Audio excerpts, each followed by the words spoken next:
Hello everybody.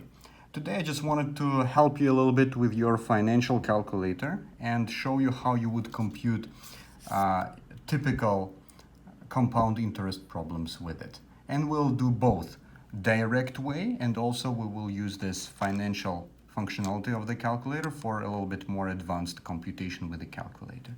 Okay, let's start with this problem and let's do it conventional direct way. So we use this formula for future value. So it is $100 invested at 5% compounded monthly for 3 years. Okay, so let's go ahead and compute it. So we follow BAII. So the way we can do it is this: 0.05 divided by 12, okay, plus 1. Okay, so I computed this bracket. So now y to the x exponent 36, because it's exponent 36 here, right, times 100. 116.15 rounded to 2 decimals. That's what you get, right?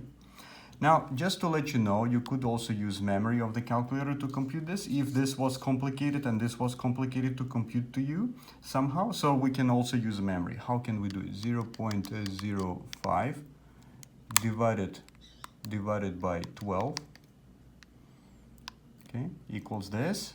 Now, STO 1. Okay, so now this is in our memory, right? So we can know that's in the memory. Now we can do 12 times 3. So 12 times 3, 36, STO 2. So now I stored it in slot number 2. Now it's just I will be recalling from memory. 1 plus recall 1 y to the x exponent recall 2 and times 100. So the same result. So you could use memory as well to compute this. Okay, so now let's go ahead and compute present value. So again, 0.05 divided by 12, okay, plus 1. So we compute this bracket like in the previous case, y to the x minus 36. 36 minus, right? Remember, negative number is given with this button here, plus minus equals, and then times 100. Here we go, 86.10 rounded to 2 decimals. Okay, let's go ahead to compute this term. Okay, so here we go, 150 divided by 100, 1.5 obviously, right? Then logarithm. So I found logarithm of this 1.5. Okay, how do you find logarithm? You just press this ln button and then you find logarithm of that number. So now we'll do STO 1. Okay, so we keep that number in the memory.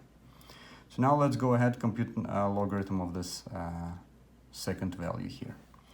So again, 0.05 divided by 12 plus 1, okay, and now logarithm.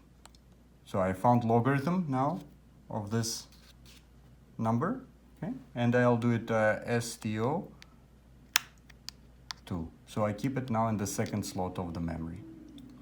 Now let's go ahead and do recall 1 divided by recall 2. 97.51. 97.51. Okay, so that's how we could use logarithms. So finally, let's compute this one. Okay, so again, you see, because I have here more or less a complicated exponent, I'll find it first and put it into the memory. So what I can do is 1 divided by 36, okay, STO 1. So then 1.5, because I already know 150 divided by 100 is 1.5. Y to the x, recall 1, okay? Here we go, minus 1.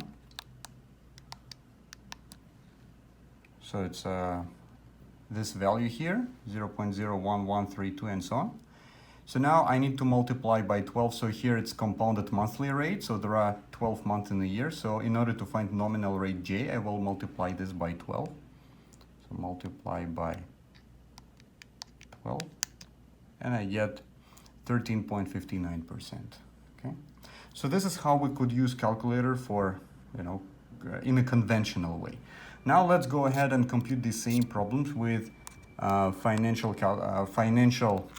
part of the calculator. So we'll go ahead and explore this part of the calculator. Okay, to start off, we'll just do a second clear TVM. Okay, so this will just clear the memory of the calculator in a way that allows us to basically refresh the operation. So second clear TVM. When you press second, you open the way to this second part of the functionality of the calculator. Okay, so now let's go ahead and compute this feature value. You see, so what you need to do first is start with second here, PY, second PY. So it means payments per year.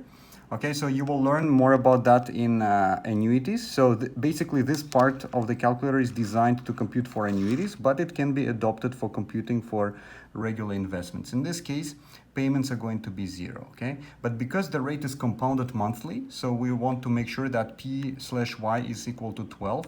If it was not equal to 12, you will still, you simply would just press, enter 12, number 12, and then enter. Okay, so then you will need to press this arrow up and make sure that C/Y compounding per year is also 12. Okay, enter. Okay, so once again, there are two parts here. One is payments per year, another one is compounding per year. For compound interest computations, you need to make sure that they are the same. Compound per year and payments per year should be the same. So you enter, you access that functionality through second PY. Okay, once again, I'll show you because that's important. Second PY. So then you press 12, enter, and then you press the arrow up, and then again 12, enter, right? So that's for compounded monthly. If it was compounded quarterly, you would enter 4 here for PY and CY. Okay, so once that is done, we can now enter our data here. So $100 is present value in this case, right? So we enter 100 and then we'll enter present value. So then 5% is interest per year. So remember, it's 5% I'm entering in the calculator, not 0.05. So 5 interest per year. Okay, so I enter interest per year. Now, another thing is 36 going into N. So 36 entered into N. Okay. So then I will simply press compute future value. And here you go. The answer is minus 116.15. So the reason calculator gives you minus is because your present value was positive. So present value means the amount incoming, if it's positive. Future value then is the amount outgoing. See, the present value amount incoming, so you are taking somebody's money, and then when you have to return the money, you're returning future value. That's why it's negative, right? But in your answer, you just state that future value is 116.15, okay, here. Let's go ahead and compute now for the present value. In this case, $100 is the future value, okay? So again, you do the same thing. A second PY here, right? So you make sure that it's 12, and also you make sure that compounding per year is 12, okay? So then what you do is you enter $100 is going into your future value, okay?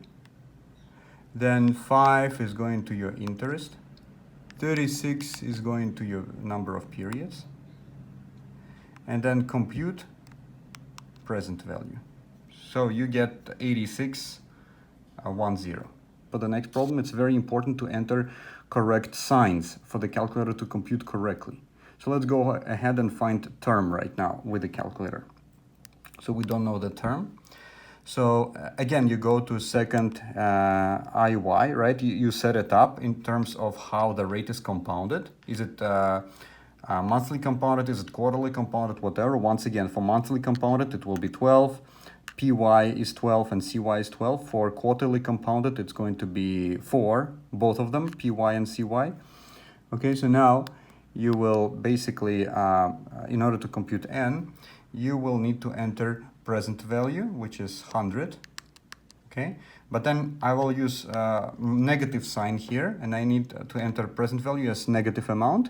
Actually, you can enter present value as a positive amount, but then future value must be entered as negative amount. So the major thing is that these amounts, present value and future value, should be of different signs for the calculator to compute this correctly. Okay, so I am entering right now minus 100, and that's my present value. Okay, so 150 is going to be my future value.